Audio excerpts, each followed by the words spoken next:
Swami Vivekananda really was called as Narendranath Datta. His father name was Vishwanath Datta, who was an educated lawyer in the Calcutta High Court. Narendranath did not receive education in the regular basis, but rather spiritually. However, he began his education in primary school with his other friends in Saranam region. It was out of the fear of bad company of the rough students that Narendranath was not allowed to attend high schools or secondary schools. But he again sent to the Metropolitan Institute of the foundation, which is laid down by Ishwar Chandra Vidyasagar. He had shaped his personality, either not only his fine actor, but a great scholar, wrestler, and a player. He is commanded to great knowledge in the Sanskrit subject. Most importantly, he was a person who never did tell the lies. We all know that in our motherland, the great social reformer as a freedom fighter took up birth. They dedicate the whole life in the service of Swami Vivekananda, has been one of the true heroes of the Indian society. The words were written at the last time as follows: it may be that I shall like to find it a good outside of my body to cast off like a warm grey jam. But I shall not please the world. I shall inspire the men everywhere until, however, whole world should not be it is one of the world. He lived in a short span of 39 years, amidst all his challenges, physical condition laid the posture for 4 volumes of classes, like that Bhakti Yoga, Janma Yoga, Raja Yoga, and Karma Yoga.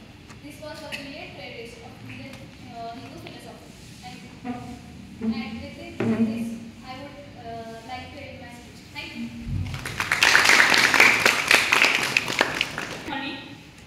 Good morning. ठीक आहे, आपण इथे जमलो आहे स्वामी विवेकानंदांच्या जयंतीबद्दल, बरोबर. तुम्हाला मी त्यांचा एक लाईफचा स्मॉल तुम्हाला इन्सिडेंट सांगते, स्टोरी सांगते की जेव्हा ते लहान असताना ते बसले होते, तर त्यांच्या म्हणजे 3री-4थीमध्ये असताना त्यांच्या टीचरने सांगितलं की आपल्याला ध्यानस्थ बसायचं. ठीक आहे, मग जे नरेंद्र होते, त्यांचं नाव नरेंद्र होतं, तर ते ध्यानस्थ बसले. आणि ध्यानस्थ बसल्यानंतर जे तिथे काय झालं, एक साप आल्यानंतर सगळीकडे धावपळ सुरू झाली. बाकीचे मुलं तिथून पळून गेले, पण त्यांच्या मॅडमही उठून दुसरीकडे गेल्या. पण त्यांना सगळे सांगत होते की नरेंद्र उठ, साप आला. पण ते इतके ध्यानस्थ होते की त्यांचं कुठेच लक्ष नव्हतं. म्हणून तुम्ही जेव्हा अभ्यास करताना किंवा कुठे लेक्चर असेल काय असेल, तर तेव्हा तितकंच ध्यानस्थ झालं पाहिजे अशी अपेक्षा, बरोबर. त्याच्यानंतर त्यांनी त्यांच्या लाईफचा एक इन्सिडेंट सांगते की ते जेव्हा अमेरिका इथे गेले होते परिषदला, तर त्याच्या इथे त्यांचं जे स्पीच झालं त्याला इन्स्पायर होऊन एक लेडीज त्यांना सांगते की मला तुझ्यासोबत लग्न करायचं. ठीक आहे, आता कोणीही लगेच तयार झालं असं की अमेरिकेची मुलगी भारताच्या मुलाला सांगते की मला तुझ्याशी लग्न करायचं आहे, तर कोणी तयारच होईल. ठीक आहे, त्यांनी सांगितलं की लग्न का करायचं मॅडम तुम्हाला माझ्याशी. मग त्यांनी सांगितलं की मला तुमच्यासारखं स्मार्ट आणि हुशार मुलगा पाहिजे. त्यांनी सांगितलं की एवढं करण्यासाठी लग्न करायची काय गरज आहे, मलाच तुमचा मुलगा माना ना. ठीक आहे, त्यानंतर शिकागो इथे जी परिषद झाली होती त्यांना फक्त 2 मिनिटं बोलायसाठी दिले होते. तर त्याच्यानंतर म्हणजे सगळ्यात त्यांचं जे स्पीच आहे सगळ्यात लास्टला ठेवण्यात आलं होतं. आणि त्याच्यानंतर फक्त 2 मिनिटं सांगितलं की आता तुला फक्त 2 मिनिटं बोलायचं. तर 2 मिनिटं काय बोलणार माणूस. त्यांनी सुरुवात अशी केली, my dear brother and sister. तर 2 मिनिटं फक्त टाळ्याचा गडगडाट सांगितलं. आणि त्याच्यानंतर त्यांना टाइम एक्सटेंड करू. तिथे सगळे धर्मग्रंथ ठेवलेले होते, कारण की धर्मग्रंथाबद्दल परिषद होती ती. तर सगळे धर्मग्रंथ ठेवलेले होते आणि त्याच्यामध्ये गीता हा ग्रंथ सगळ्यात खाली ठेवला, जो आपला धर्मग्रंथ. त्यांनी तिथे एकच वाक्य वापरलं की गीता हा धर्मग्रंथ सगळ्यात खाली ठेवला आहे, कारण की सर्व धर्मग्रंथांचा पाया हा गीता.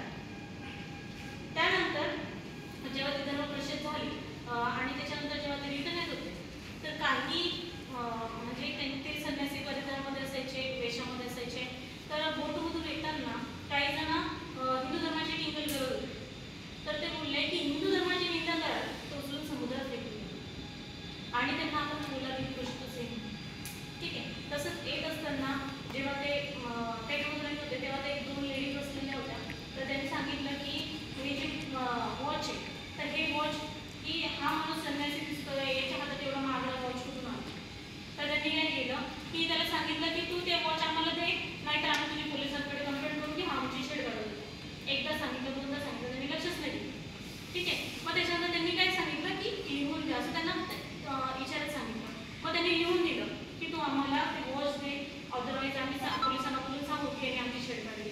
मग त्याच्यानंतर स्वामी विवेकानंद बोलले आता जा आणि बिझनेसला बोलू, कारण की आता तुमचं रिटर्नमध्ये तुम्ही मला काही नाही दिलं, म्हणजे कसं आता ठीक आहे. म्हणजे एवढे ते हुशार होते.